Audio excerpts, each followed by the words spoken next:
This episode of the Old Dogs REI Network is brought to you by Mino Studio.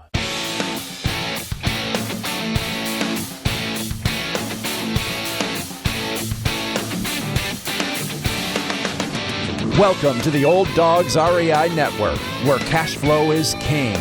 Real estate investing, the means, so you can enjoy your retirement dreams. This is the show where we cut right to the chase. No sales pitch, no long monologues, just simple how-to real estate investing advice, so you can earn the passive income you need to enjoy your retirement today. And now, your host and chief old dog, Bill Manacero. Hello, old dogs, and welcome to Fun Facts Friday. This is our once-a-week, only on Friday show, where we have special episodes, not featuring guests, where I will share tricks, tips, terminology, and techniques that will help skyrocket you to real estate investing success. Well, today's topic is the pros and cons of out-of-state investing.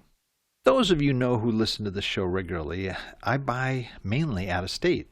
California is just very expensive, and for the type of multifamily buy and hold investing I do, it just makes more sense for me to buy in other U.S. markets. That doesn't mean I won't buy locally, but right now there are more and better opportunities out of state. Buying and owning property is rarely easy or simple, and when the property in question is in a distant location, the challenges multiply. Investing in out-of-state property might seem appealing if you live in an area where real estate is expensive, such as I do. It might also appear attractive if you already own property where you live and you want to diversify your holdings and move into different markets. Or you may just want to own a vacation home. But before you make an offer, you should carefully consider these issues. There are a number of reasons to buy. One factor that leads people to consider buying property far from home is that property may be just more affordable in another state. Perhaps you live in an area like I do, Southern California, or maybe you live in New York City or San Francisco, where property costs are sky high. If you simply can't afford to buy a place where you live, or if doing so would require investing the majority of your money in real estate, and you'd rather diversify your investments, you may want to look at other cities where market fundamentals are sound, but property costs are significantly lower. People who live in depressed areas, too, who maybe don't want to move for work or personal reasons, may be better off renting in their hometown and investing in real estate where the economy is stronger. For example, if you lived in Las Vegas, for example, the city with the highest foreclosure rate during the housing bust, you might have wanted to buy property in a market where median sales prices remained relatively stable, like Charlotte, North Carolina. Perhaps the main reason people decide to invest in property out of state is that the return on investment, your ROI, may be better in another market than it is at home. Personally, I favor investing in other markets. I buy properties under value, and for buy and hold, I'm going to hold on to these properties. If I can get seller financing, great. But generally, I'm looking for long-term cash flow. That, in my opinion, is the best vehicle for massive wealth accumulation. Out-of-state markets just give me better returns and more options. But I won't lie to you, buying out of state definitely has its minuses as well as its pluses. The reason for doing this broadcast really is to help you to make the best decision for your needs while understanding the risks involved. This podcast is actually going to be a two-parter. The first episode will zero in on the pros and cons of out-of-state investing, and the next Fun Fact Friday podcast will talk about how to best buy out-of-state to avoid some of the pitfalls. So first, let's look at the pros. Number one is the affordability. Just purchase prices are lower. You can get more for your money. You can also buy nicer, newer homes for less money. And in the long run, that means less CapEx costs, which mean capital improvements and repairs that you have to make to everything from electrical systems to plumbing systems to roofs and other things that can be very costly. In certain markets, there are better appreciation rates. the value of property is going up, up, and you want to buy when it's low, low, low. There's also the possibility of a lower mortgage because you're paying less for the house, so the mortgages are less expensive in terms of your monthly rates. Some places have lower property taxes. There are also better housing regulations. California is not a good state for landlords, but other areas that I'm in Memphis and Atlanta, they're much more favorable to landlords. Strong rental market. There needs to be a strong demand so that you can get the best prices, your best rental rates. Not all markets have that, so you can pick that when you pick out a state. And then there's the idea of market diversity. By going into different markets, you're not tied into the economic growth rate of one particular area. Or if something, for example, like a disaster hits, can you imagine if all your properties were in downtown New Orleans when Katrina hit? That would have impacted your entire portfolio. So being in different markets protects you and hedges you against any kind of changes like that. One of the reasons I buy out of state is because it's truly passive.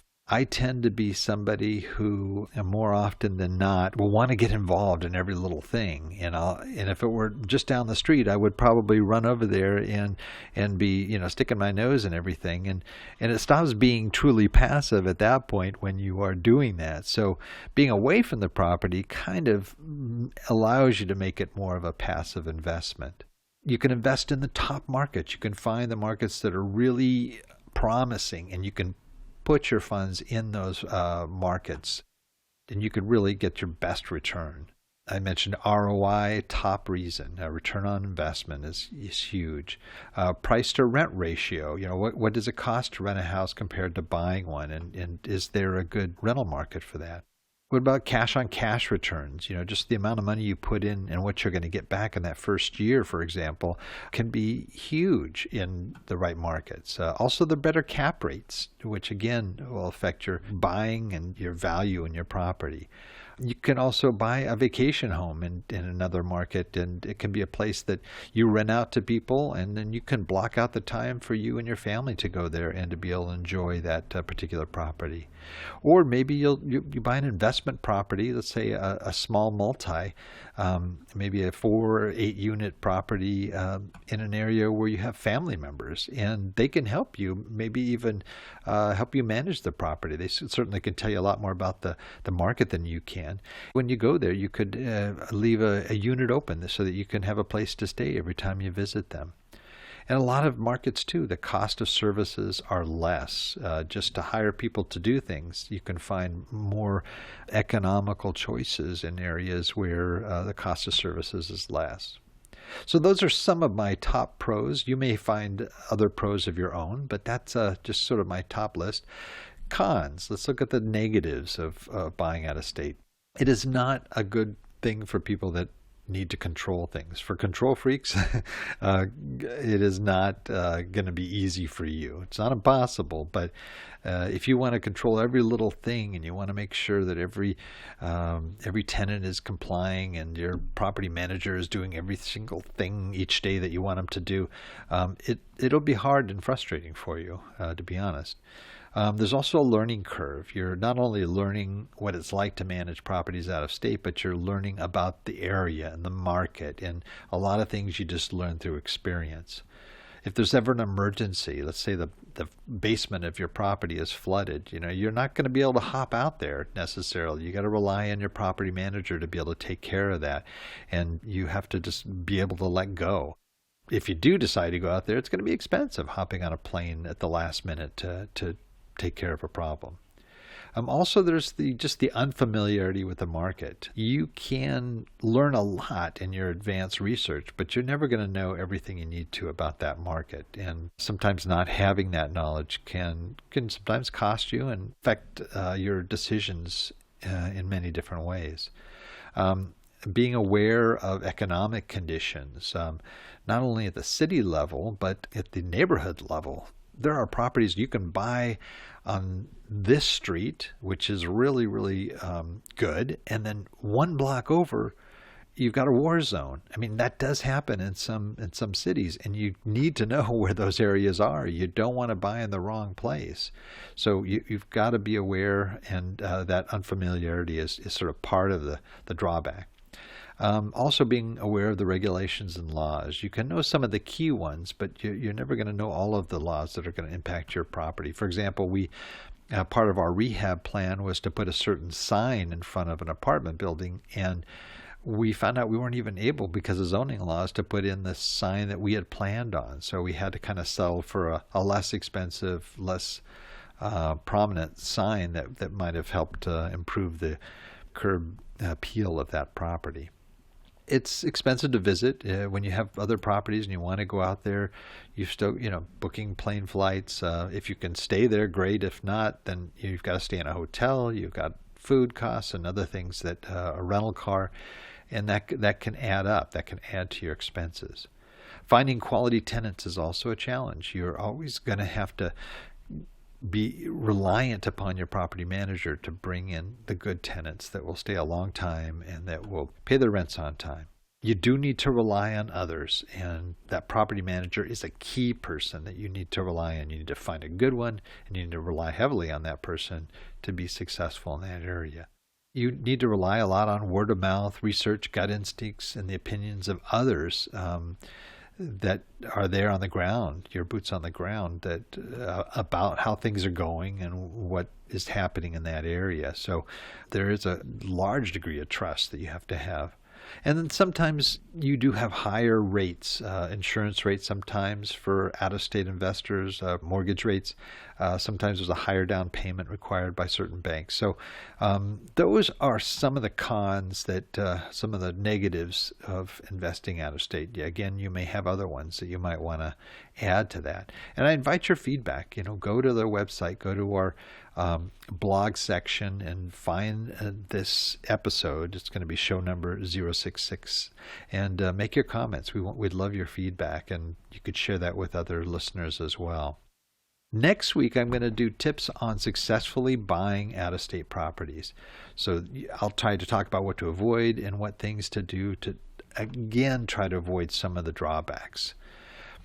Well, that's it for today. Please note, Old Dog listeners, everything presented here today can be accessed in our show notes on the Old Dogs website at olddogs, spelled DAWGS, REI network.com/blog. And in the blog section, you'll find all the show notes as well. So everything I've talked about will be listed there for you. You don't have to worry about writing it down. And this is show number 066. So you just look for show 066.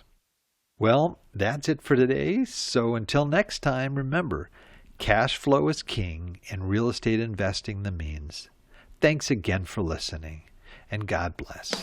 Thank you very much for visiting the Old Dogs REI Network. We would greatly appreciate if you would stop by iTunes and let us know what you think of the show. We would love if you could subscribe to the podcast, give us a 5-star rating, and write a review.